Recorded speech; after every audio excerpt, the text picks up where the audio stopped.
Okay, Bismillah Rahman Rahim. Dear students, I hope you are doing well. Today's lecture is about terrorism and extremism in Central Asia. And I think in the previous lectures, in detail, we talked about Central Asia, its importance, its location, its geography, its resources, the importance of, Central Asia was, covered in detail in the previous lectures.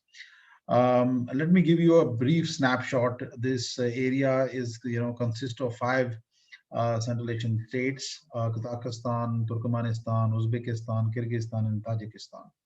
And these countries are, surrounded by Russia, China, Afghanistan, Iran, and of course, they also touch the Caspian Sea region. So this region is important for hydrocarbon resources. A huge amount of oil and gas is there in Kazakhstan, in Turkmenistan, and Uzbekistan. And of course, this region is also very important because many major powers are involved in this region.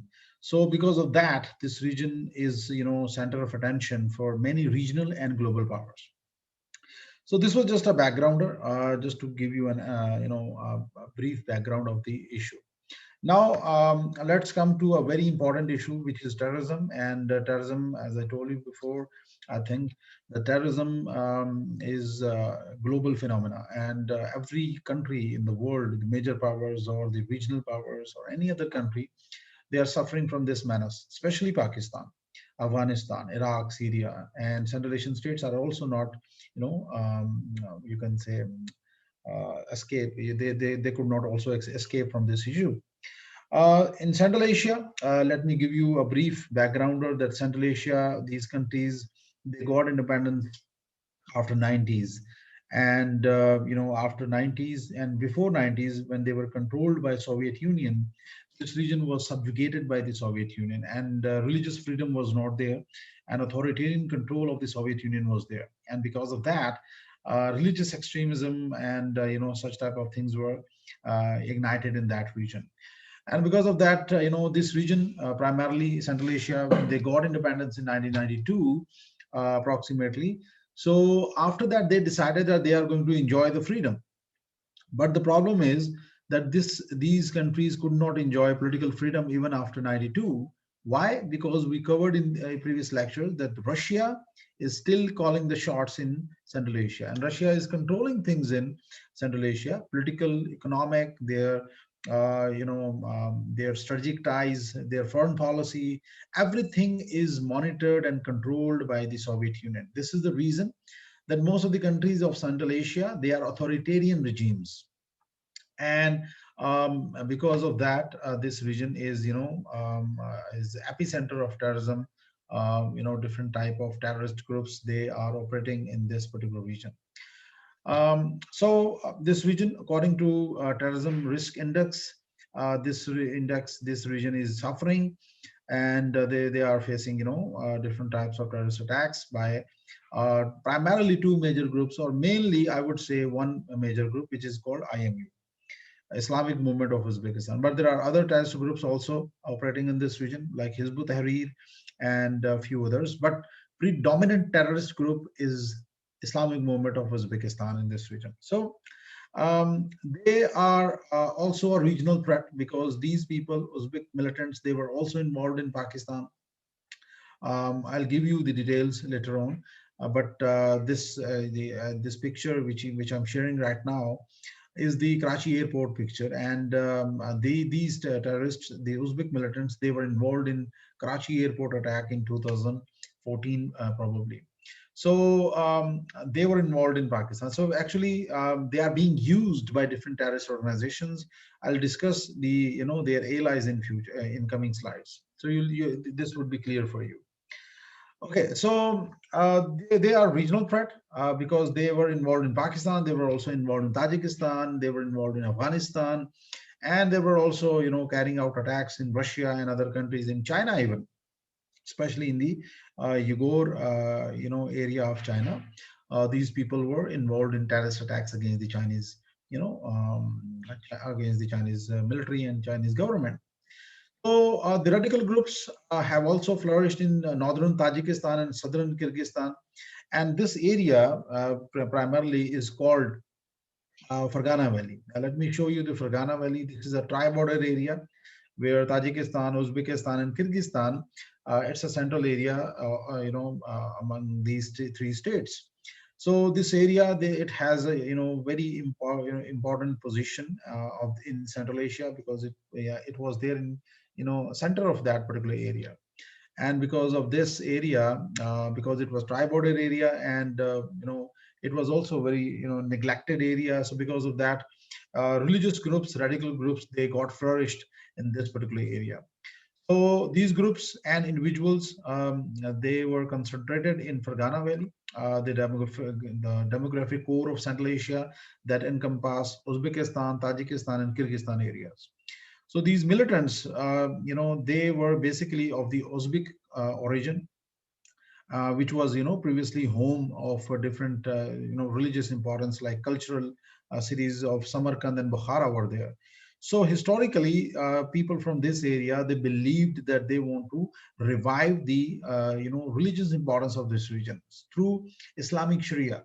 So they wanted regional Islamic Sharia in this particular part. They wanted Central Asian states to be ruled according to the Islam and Sunnah. But the problem was Russia and Russian policies, because Russia never ever supported Islamic type of groups in this region. And when they were controlling this region, they subjugated this population. But after the independence of these states, Russia, maintained very strict control over the policies of these countries. So this area, Fergana Valley, was the center of terrorism and extremism. But after Russian, Chinese, and Central Asian countries cooperation through SCO and CSTO, these organizations, they collectively work together to eradicate terrorism and extremism from this region. But let's understand its previous history. As I told you before, that this region, they wanted to establish Islamic Sharia in this region, regional caliphate governed by Sharia. They wanted that, which they could not get because of the Russian influence in this region. So, Islamic Movement of Uzbekistan is a mainstream terrorist group which flourished in this region. And this region, they were involved in fight against Soviet Union also, and they were involved in different so-called the Afghan Jihad. Despite their similarities, they both advocated, ousting the Uzbek president Islam Karimov. They wanted to kick out this particular president of the Uzbekistan. Why? Because he was heavily influenced by the Russians. So Islamic Movement of Uzbekistan and Hizb ut-Tahrir, both these terrorist groups, they were involved against the Uzbek president. Uzbek militants, they used violence, whereas the Hizb ut-Tahrir militants, they did not use the violence.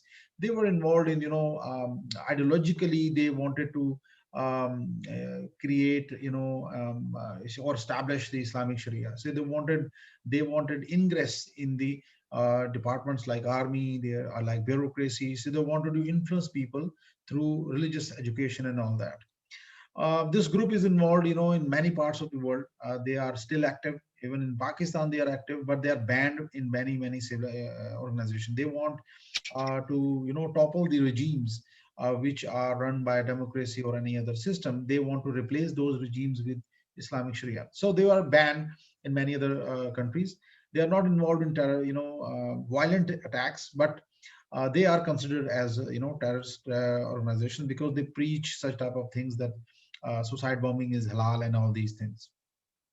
There is another group such as Akromia would later adopt the Islamic movement of Uzbekistan's use of violence strategy while espousing the Hizbul Tahrir's ideology. So this group was also involved in small scale attacks in Central Asia. So Karimov, the president of Uzbekistan, he clamped down on these militant groups with the support of Russia and other countries like China. But the Islamic movement of Uzbekistan gained refuge in Tajikistan, which was suffering from civil war from 92 to 97. Now 92 to 97 is very crucial year. Why it is a crucial year? Because Tajikistan was suffering from civil war, and at the same time, Afghanistan, the border country of Tajikistan, was also suffering from the same situation. And Taliban, they were controlling things in Afghanistan. So it was a clear-cut refuge for the Islamic movement of Uzbekistan. So in 90, from 92 to 97, they got refuge in Tajikistan, the IMU, a terrorist group. And from there, they were kicked out again by the Tajik government with the help of Russia and other countries. So ultimately, they got refuge in, Afghanistan. So when they came to Afghanistan, automatically they got momentum and they started, vicious cycle of terrorist attacks across Afghanistan and of course in Central Asian countries. There were many incidents of militancy in Central Asia, like for example in Tajikistan, in Uzbekistan, even in other parts of the this region.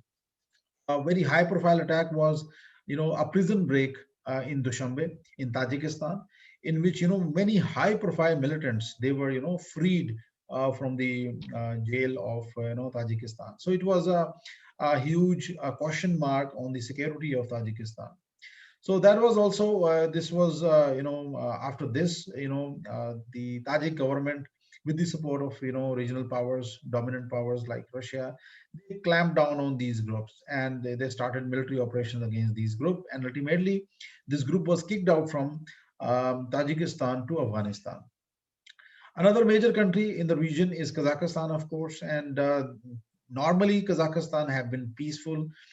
They never faced such type of terrorist attacks, but in 2011, they also faced a few terrorist attacks across Kazakhstan. Kazakh government blamed a jihadist group, like for example the soldiers of the caliphate. They were involved in terrorist attacks inside Kazakhstan, and they also wanted to establish, Islamic Sharia in Kazakhstan. But because Kazakhstan and their support from Russia and of course China was there, so this group could not, establish itself in Kazakhstan. But the main terrorist group is Islamic Movement of Uzbekistan, and it is a coalition of Islamic militants from Uzbekistan and other Central Asian states, which I told you before. IMU is also closely linked with Al Qaeda. They are also linked with many other terrorist organizations, which we'll discuss in the coming slides. But primarily, this group was under the influence of Al Qaeda when Al Qaeda was there in Afghanistan. So they provided patronage to IMU. Plus, they also trained these people. They taught these people guerrilla warfare tactics, IED making, and many other, tactics which could be, which actually made this group a ferocious terrorist group. So most of the high profile attacks in Afghanistan and Pakistan or in Russia or in China were conducted by IMU, and they have always been a ferocious terrorist group. Their number is close to 700 to 3,000. It fluctuates actually with the passage of time because of the military operations by Pakistan, by Russia, by Tajikistan, by Afghanistan. So this group, shrunk to a very small group right now, but still they are very active in Afghanistan because they were kicked out from Pakistan in 2015. Um, the coalition of Islamic militants from Uzbekistan and other Central Asian states, this group was closely aligned with Al Qaeda, and their first, you can say, leader Tahrir al-Dashev. He was very powerful commander, and he got refuge in Pakistan after 97, after 2001, when the Americans came to Afghanistan. All sorts of terrorist groups like Al Qaeda, like IMU, ETIM, Afghan Taliban, Haqqani Network, they were kicked out from Afghanistan to obviously from to Pakistan. So they came to Pakistani tribal areas. In Pakistan, they got refuge in South Waziristan Agency in 2007. And according to different intelligence estimates, their number along with their family was close to 9,000, and they were in huge number. So they started creating problems for Pakistan in 2007. In 2007, they were kicked out from South Waziristan Agency with the support of Maulvi Nazir, who was the local commander in South Waziristan Agency, and they were pushed to North Waziristan Agency. They got refuge in the North Waziristan Agency when Haqqani Network, they carried out a mediation between the Maulvi Nazir, who was the local commander, and with the Uzbeks. about around more than 200 Uzbek militants, they were killed in 2007 by Islamic Pakistani Taliban. Now Pakistani, you can say, Lashkars, for example, led by Maulvi Nazir. So in 2007 they were pushed from South Waziristan Agency to North Waziristan Agency, and they got refuge in Miran Shah, and they were also present in Mirali. So basically this group was for hire. Al Qaeda could hire these people, ETIM could hire these people, TTP could hire these people, and they use these people against Pakistan. They also use these people against NATO in Afghanistan by the Afghan Taliban. So basically, they were open for hire, and they were mercenaries, and they were used in many terrorist attacks. Like, for example, they were involved in Kamra attack. They were involved in Mehran base attack. They were also involved in Karachi airport attack, Peshawar airport attack. आपने देखा होगा कि 2000 probably 2014 या 13 में लगभग the Pakistani military, they captured killed a militant when they were carrying out attack on the Peshawar airport, और उसके पूरे जिस्म के ऊपर पीछे एक टैटू सा बना हुआ था, जो कि बड़ा भयानक सा टैटू था basically. So basically these people had इस्लाम का सिर्फ नाम यूज करते हैं, but they are ready for hire. जो पैसा देता है उसके साथ मिल जाते हैं. So TTP ने इनको यूज किया पाकिस्तान के खिलाफ. जितने भी high profile attacks, especially the Mehran base attack, in which they attacked Pakistani Mehran base and they destroyed Pakistani PC-3 Orion aircraft, which were primarily used for maritime surveillance. और वो obviously आपको पता है इंडिया के खिलाफ use होता है. So इनका जो लीडर था Tahir यल्दशेव, he was killed in a drone strike in Pakistan. और ये भाई साहब जो थे, इनको 2009 में पाकिस्तान के ट्राइबल एरिया में इनको हलाक किया गया in a drone strike, which was of course supported by Pakistan, and Americans, they conducted that drone strike. उसके बाद इनका जो लीडर थे उस्मान गाजी साहब बने, और उसके बाद इनका जो मोमेंटम था वो काफी ज्यादा टूट गया. So basically their areas of operations are have been throughout South Asia. They were involved in Pakistan, Afghanistan primarily. They were also involved in Tajikistan previously, and Iran के अंदर भी इन्होंने कुछ terrorist attacks किए हैं. So their areas of operations include Afghanistan, Iran, Kyrgyzstan, Pakistan, Tajikistan, Kazakhstan, and Uzbekistan. So primarily they were involved in South Asian countries, and of course in the Iranian Iran in Persian Gulf, and of course Central Asia में तो थे ये लोग. So they also got support from other terrorist groups who were there in the Middle East and Central Asia and South Asia. For example, they were closely aligned with Afghan Taliban, as I told you before, because Afghan Taliban provided them shelter after 97 when they came to Afghanistan from Tajikistan. So Afghan Taliban, they always provided them shelter, patronage. So they also used these people for many high-profile attacks against the UN, and other assets of Afghanistan. For example, Afghan security forces and their civil installations. So these people were used by Afghan Taliban. They are closely aligned with them. Secondly, they also had patronage of Al Qaeda, which is a transnational terrorist group. So Al Qaeda ने भी इनको बहुत ज़्यादा patronize किया, and Al Qaeda provided them, in all sorts of training for IED attacks, for guerrilla warfare tactics, and other things. ISKP, which is offshoot of ISIS in Middle East and Iraq and Syria. It's a terrorist group, Islamic State in Iraq and Syria. So ISKP, Islamic State, Khorasan province, is actually the offshoot of ISIS in Pakistan, Afghanistan, and this South Asian region, and in Central Asia. So basically, this region is called as Khorasan province by ISIS. So IMU, they also got linked themselves with the Islamic State Khorasan province in Afghanistan right now.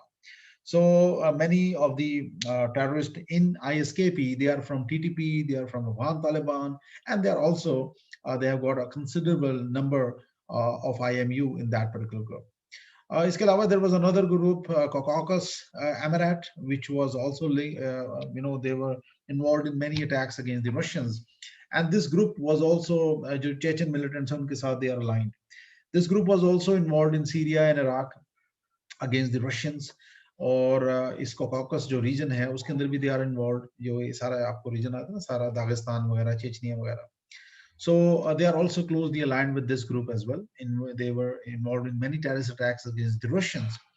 Acha, this is the reason that Russia is now cooperating with Pakistan. They seek cooperation from Pakistan because Pakistan actually tackled IMU, TTP, and all sorts of terrorist groups. So they believe that Pakistan can provide, Russia, Pakistan, Russia को काफी ज़्यादा help provide कर सकता है. Last but not least, TTP. Tehreek-e-Taliban Pakistan, they also, provided shelter to these people in Mirali, in North Waziristan Agency, and previously in South Waziristan Agency. So basically, TTP used these people for many suicide attacks inside Pakistan, many high-profile attacks like Mehran-based attacks, and many other attacks which I told you before. So basically, these are the allies of this particular group, and they are actively involved in many terrorist activities in other countries. In 2015, when Pakistan carried out decisive military operation like Operation Zarb-e-Azam, Pakistan pushed all sorts of militants from Pakistani tribal areas, from Pakistan tribal areas to Afghanistan. Like, for example, North Waziristan Agency and Tira Valley, which is the Khyber Agency, both these agencies, they were sharing border with Afghanistan. Like, for example, North Waziristan Agency shared border with the host province of Afghanistan. तो वहां पे जितने भी ये terrorist groups थे like ETIM, TTP, Al-Qaeda or any other terrorist group who got shelter in North Waziristan Agency, they were pushed from North Waziristan along with IMU. They were pushed from Pakistan to Afghanistan. And in Nangarhar province, Pakistan from Tira Valley pushed all sorts of militant groups from Tira Valley to Nangarhar province of Afghanistan. So after 2015, Pakistan brought considerable peace in Pakistan, and they brought control over the areas like tribal areas of Pakistan. And now today, Pakistan have deployed more than 200,000 troops in tribal areas of Pakistan. And these people now, IMU and their affiliates, they did not get any support from this region now. So they were pushed back to Afghanistan after 2015, and now they have got bases in Afghanistan, and they are now working with Afghan Taliban because Afghan Taliban are again now going to be in power. So this is a huge threat for Afghanistan right now, because this group now they have got again shelter inside Afghanistan. So IMU, they have been involved in many terrorist attacks all around the region, South Asia, Central Asia, even Middle East, and this group is very powerful group. Their leadership, as I told you before, they have got many people like, for example, Usman Ghazi is now leading this particular group, and now the situation in Afghanistan is getting tense, especially after the 2015 withdrawal of the US forces from Afghanistan. Now, United States of America got about 14,800 troops in Afghanistan under the Resolute mission, under the bilateral security agreement which America carried out with Afghanistan. Now, what is bilateral security agreement? America carried out bilateral security agreement with the Afghan government that in next 10 years, the Americans are going to stay in Afghanistan. By 2024, they are going to use 9 bases in Afghanistan. They are going to provide training, advice, and also they would carry out counterterrorism operations in Afghanistan. So according to BSA, the Americans withdrew most of the troops, and now they have got only 14,800, maybe less than this, troops in Afghanistan. So now the threat of IMU, Islamic Movement of Uzbekistan, is there in Afghanistan right now. Now, why? Because Afghanistan is volatile. Afghanistan is facing unprecedented violence, because Afghanistan is unable to bring stability, because their forces are weak. It's a big country, for example, 653,000 square kilometer area. It's big area, and the Afghan security forces are now close to 200,000. Okay, so can you control such a big area, 6,53,000 square kilometer area with 200,000 troops? Seriously, you can't do it. Pakistan brought peace in Pakistan tribal areas. Why? Because tribal area was 12 times smaller than Afghanistan. It is only 27,000 square kilometer, and we have deployed more than 200,000 troops in our tribal areas of Pakistan.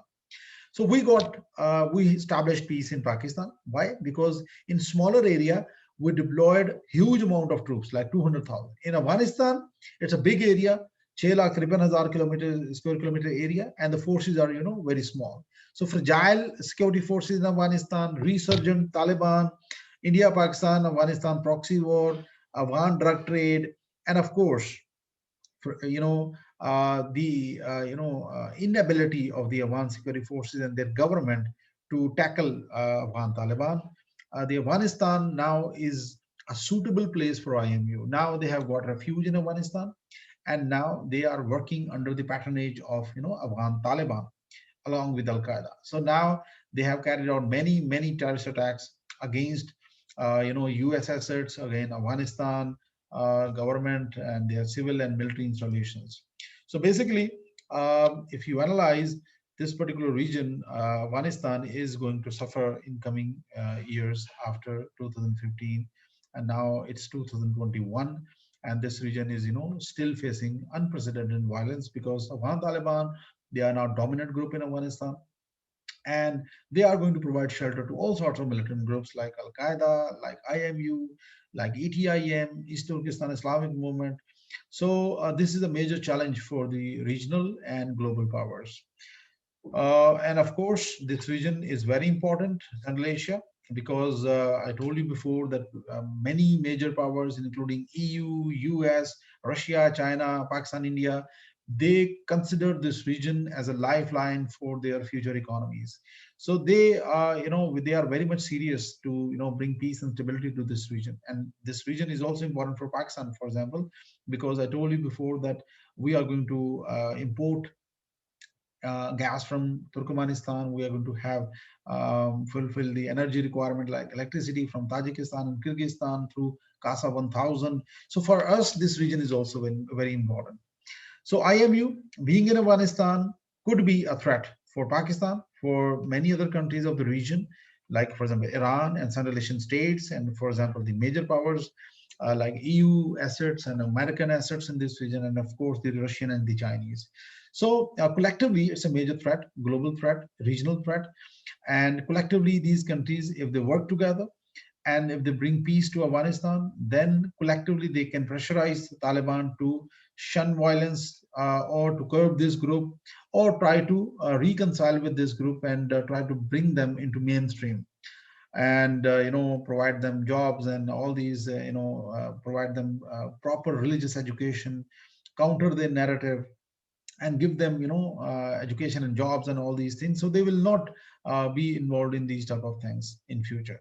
So this is the solution which you can apply here, but it's a tough task. Why? Because many regional countries, they are up against each other, like for example India, Pakistan, Afghanistan, they are involved in proxy war against each other, like for example China, Russia versus the Europeans and the Americans. They are also fighting a proxy war over this region and beyond this region. So basically, vested interest of different countries, regional and global powers.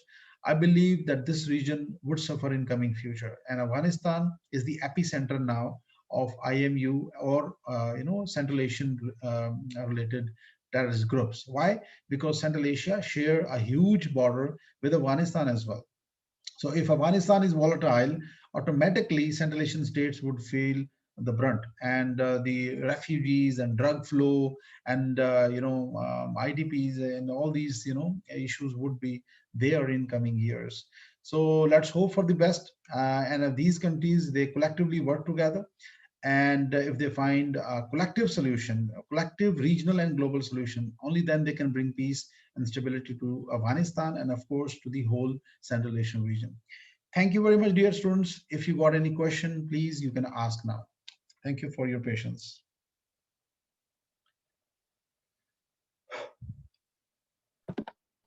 काफी non stop हो Excuse गया me, ये. sir. Yes.